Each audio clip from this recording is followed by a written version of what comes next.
نام اس کا شہر یار ہے مگر بہت بڑا کمینہ اور غدار ہے۔ السلام علیکم ورحمۃ اللہ تعالی وبرکاتہ۔ امید کرتا ہوں کہ آپ تمامی حضرات خیر و عافیت سے ہوں گے۔ ایک ویڈیو آپ کی خدمت میں لے کر کے حاضر ہوا ہوں۔ جیسا کہ آپ حضرات کو معلوم ہے کہ سوشل میڈیا پر آج کل ایک دوسرے کو غلط ثابت کرنے کا معاملہ بہت تیزی سے بڑھ رہا ہے۔ آپ ان عالم صاحب کی چھوٹی سی اس کلپ کو سنیے، پھر اس کے بعد جن کے خلاف یہ بول رہے ہیں میں ان کا ایک ویڈیو آپ کو دکھاؤں گا۔ آپ پھر اس کے بعد فیصلہ کیجئے گا کہ یہ صحیح بول رہے ہیں یا جن کے خلاف یہ بات کر رہے ہیں وہ صحیح بول رہے ہیں۔ فیصلہ آپ کے اوپر رہے گا۔ آپ کمنٹ باکس میں ضرور بتائیے گا کہ کس کی بات صحیح ہے۔ اور ایک مولوی بولا ہے جو پگلا گیا ہے، بہار کا ہے وہ، بہار کا ایک مولوی پگلا گیا ہے، وہ بے مفت کا مفتی ہے، نام اس کا شہر یار ہے مگر بہت بڑا کمینہ اور غدار ہے۔ میں کہتا ہوں جو حسین سے بھٹکتے ہیں ان کو یزید کے رستے کے علاوہ کوئی رستہ ملتا ہی نہیں ہے۔ کربلا کی آدھی کہانی جھوٹی ہے۔ محمد احمد کہتا ہے اگر کربلا کی کہانی جھوٹی تھی تو مصطفیٰ نے پہلے کیوں بیان کی؟ اگر کربلا کی کہانی جھوٹی تھی تو علی نے کیوں بیان کی؟ اگر کربلا کی کہانی معاذ اللہ جھوٹی تھی تو امام سہروی نے سیر العلام والنبلہ میں کیوں بیان کی؟ اگر کربلا کی کہانی جھوٹی تھی تو فقیہ ملت نے، حضرت فقیہ ملت نے محرم الحرام کی شان میں، حضرت امام حمام کی شان میں ایک کتاب کیوں لکھی؟ اگر کربلا کی کہانی جھوٹی تھی تو آج تک اتنے ولیوں نے کیا بیان کی؟ خواجہ غریب نواز نے کیوں بیان کی؟ مخدوم سمنا نے کیوں بیان کی؟ وارث عالم پناہ نے کیوں بیان کی؟ شاہ عبد الرزاق نور العین نے کیوں بیان کی؟ شاہ عبد الرزاق باسوی نے کیوں بیان کی؟ ابو علی کا قلندر نے کیوں بیان کی؟ شاہ نصیر الدین چشتی نے کیوں بیان کی؟ حضرت سیدنا محبوب الہی نظام الدین نے کیوں بیان کی؟ یہ بیان اس بات کی دلیل تھی کربلا ہمیشہ سے سچ تھا، سچ ہے اور سچ قیامت تک رہے گا۔ کیوں؟ قتل حسین اصل میں مرگ یزید ہے، اسلام زندہ۔ آپ نے اس آڈیو کو سن لیا۔ ان کے جملے بہت ہی سخت تھے اور ایسے جملے اسٹیج پر بیٹھ کر استعمال بھی نہیں کرنے چاہیے، کیونکہ ایک عالم کے وقار کو ایک عالم گراتا ہوا نظر آ رہا ہے۔ کسی کے وقار کو تم کیوں گرا رہے ہو جب اللہ رب العزت نے اس کے وقار کو بلند کر رکھا ہے؟ اگر کوئی انسان کسی کی شان کو کم کرنا چاہے، کسی کی عزت کو کم کرنا چاہے تو یہ اس کے بس کی بات نہیں، کیونکہ عزتیں اور بلندیاں دینے والا صرف اللہ رب العزت ہے۔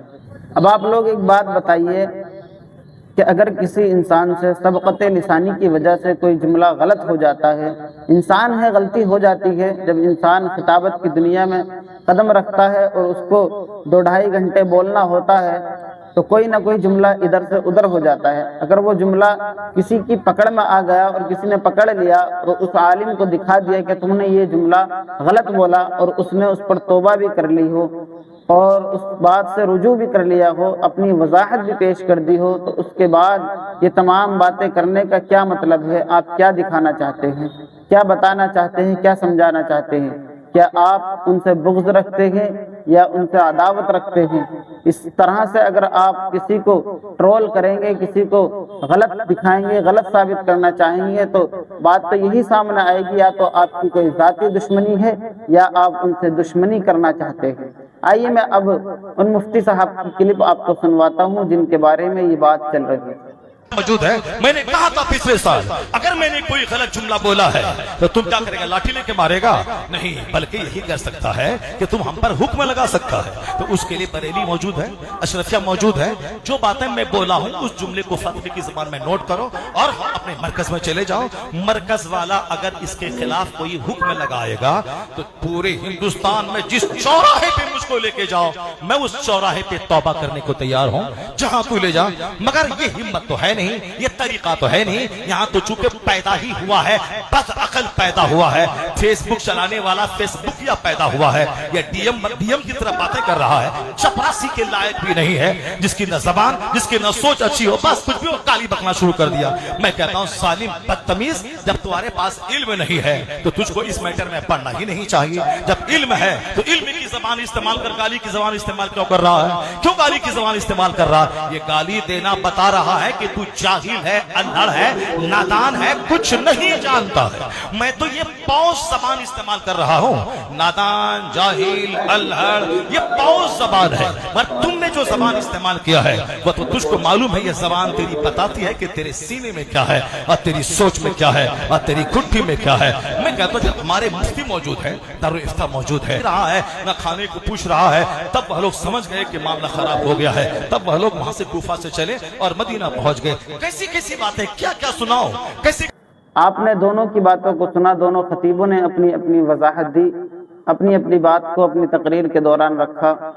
لیکن مجھے جو بات سب سے زیادہ پسند آئی وہ یہ ہے کہ ہمارے شہروں کے اندر, ہر شہر کے اندر دارالافتاء موجود ہے.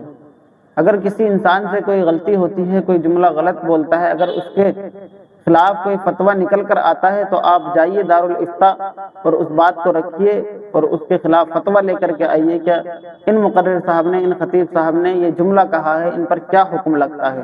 اگر توبہ کا حکم لگتا ہے تو وہ توبہ کریں گے. اور انہوں نے تو اپنی تقریر کے دوران یہ کہا, مجھے کسی بھی میدان میں لے چلو, اگر میں غلط ہوں, اگر میں نے کوئی جملہ غلط بولا ہے تو میں توبہ کرنے کے لیے تیار ہوں. تو یہاں بات ہی ختم ہو جاتی ہے.